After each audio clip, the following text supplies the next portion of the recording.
सबसे पहले तो मैं आपसे ये जानना चाहूंगा कि इंटरेस्ट का मतलब क्या होता है? What is the meaning of interest as far as you are concern, your general understanding? जी, इंटरेस्ट ऐसे नहीं कि मान लीजिए कोई भी पैसा किसी को देता है तो उसका एक कॉन्ट्रैक्ट होता है कि I give you money, it is not know lunch is out of free, so what is it that I get back? तो टाइम की वैल्यू है, तो उस टाइम के रिगार्ड में एक पेबैक होता है। तो जैसे छोटी क्लास में सिंपल इंटरेस्ट पढ़ते थे, फिर आपके सामने है तो कंपाउंडिंग इंटरेस्ट। सो आपने एक शब्द का इस्तेमाल किया, टाइम वैल्यू। तो इंटरेस्ट का मतलब, अगर हम कहते हैं ना कि पैसा ही समय है और समय ही पैसा है, तो इंटरेस्ट आपको ये बताता है रियल टर्म में, प्रैक्टिकल टर्म में, कि समय की कीमत क्या हो सकती है, वो आप इंटरेस्ट से जानिए। पैसा कितने समय के लिए उसने इस्तेमाल किया, तो वो आपको उस समय के बदले में पैसा देगा। This is called interest. So this is directly correlated. हम अपने बच्चों को और अपने आप को समझा सकते हैं कि समय कितना बड़ा कीमती है, कि आप इसी को पैसा दे दीजिए और समय के अकॉर्डिंगली वो आपको पैसा दे रहा है। क्योंकि बहुत सारे लोग सोचते हैं ना कि समय तो यार बेकार, मैं तो कार ठंडुआ बैठा हूं। तो वो समय की कीमत एक इंटरेस्ट देने वाले से समझिए कि वो किस तरीके से आपको खुद काम करता है और आपको समय के बदले में पैसा देता है। So I have very limited time and I have some questions कि why interest rates rise? Interest rate बढ़े क्यों है?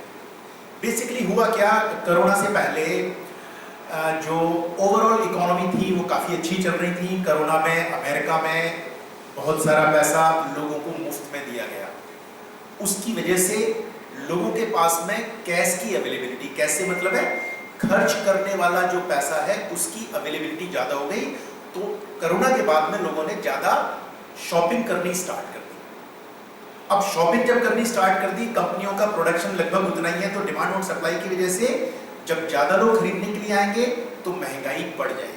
मान लीजिए मैं इस मोबाइल एक ही है, खरीदने वाले 4 होते हैं, तो दुकानदार इस मोबाइल को थोड़ा सा महंगा बेचना चालू कर देगा, ये कंपनियां महंगा बेचना चालू कर देंगी। तो उससे अक्रॉस द ग्लोब महंगाई बहुत तेजी से बढ़ी है। पिछले 30-40 सालों की सबसे ज़्यादा महंगाई हो गई। अब सरकार का कंट्रोल होता है, सरकार कंट्रोल करना चाहती है कि हम महंगाई को कंट्रोल करें, तो इसका एक सबसे बड़ा इजी तरीका है कि हम ब्याज की दरों को बढ़ाएं। होता क्या है कि ब्याज की दर अगर बढ़ जाएंगी तो लोग बैंक से कम पैसा लेंगे। कम क्यों लेंगे? क्योंकि जहां उनको 6% पर पहले होम लोन के लिए पैसा मिल रहा था, आज इंडिया में 8.5 और 9% के ऊपर मिल रहा है। तो बहुत सारे व्यक्ति उतनी EMI नहीं दे पाएंगे, तो वो अपने लोन लेने को थोड़े दिन के लिए टाल देंगे या कहेंगे कि हम नहीं करें। तो इसलिए जो भी सेंट्रल बैंक्स हैं अक्रॉस दी ग्लोब, चाहे वो फेडरल रिजर्व बैंक हो या इंग्लैंड का सेंट्रल बैंक हो या इंडिया का RBI हो, तो ये महंगाई को कंट्रोल करने के लिए ब्याज की दरों को बढ़ा देते हैं। तो ब्याज की दरों को बढ़ने का कारण है महंगाई को कंट्रोल करना।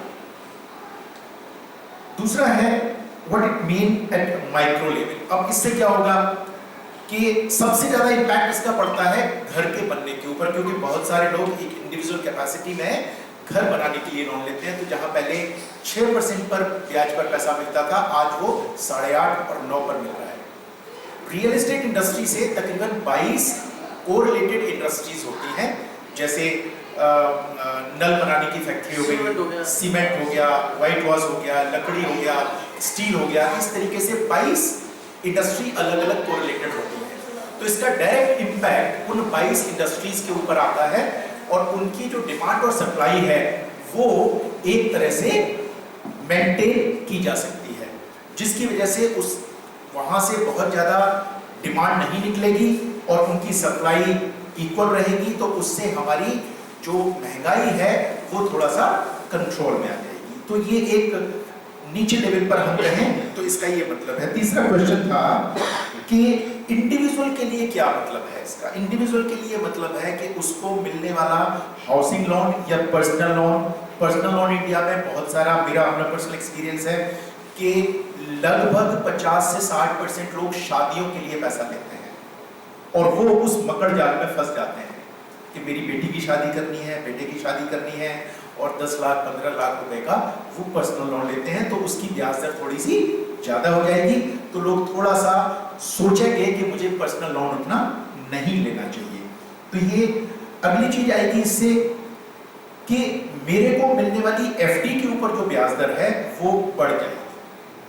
अब उससे सबसे ज्यादा फायदा होगा ऐसे लोगों को जो केवल ब्याज से अपना जीवन चलाते हैं, उनमें ज्यादातर वृद्ध लोग हैं जिनको पेंशन नहीं मिलती है, तो वो ब्याज वाले इंस्ट्रूमेंट्स के ऊपर पैसा लगाते हैं। अगर मैं टेक्निकल रूप में बात करूं तो जिन लोगों ने अब से तकरीबन 5-6 महीने पहले डेट म्यूचुअल फंड्स में पैसा लगाया हुआ था, यानी एफडी वाले म्यूचुअल फंड में पैसा लगाया हुआ था, उनका रेट ऑफ इंटरेस्ट नीचे आ जाएगा। क्यों नीचे आ जाएगा?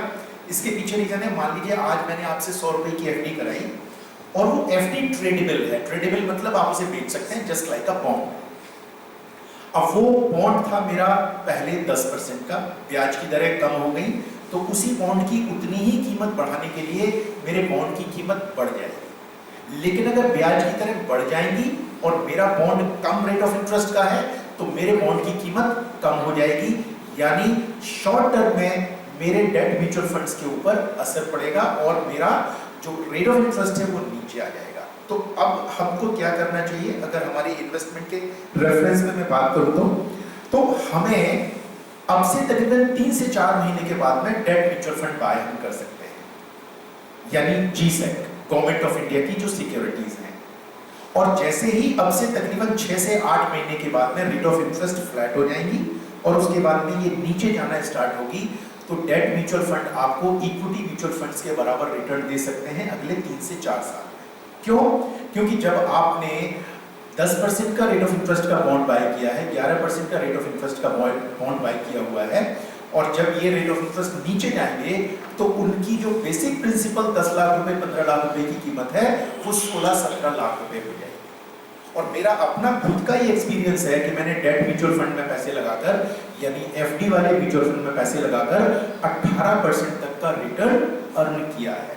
सो ये थोड़ा सा टेक्निकल हो सकता है, तो आपको अपने इन्वेस्टमेंट के लिए किसी टेक्निकल एडवाइजर की मदद लेके अपना सारा इन्वेस्टमेंट प्लान करना चाहिए, और इवन आप डेट म्यूचुअल फंड से भी काफी अच्छे पैसे कमा सकते हैं।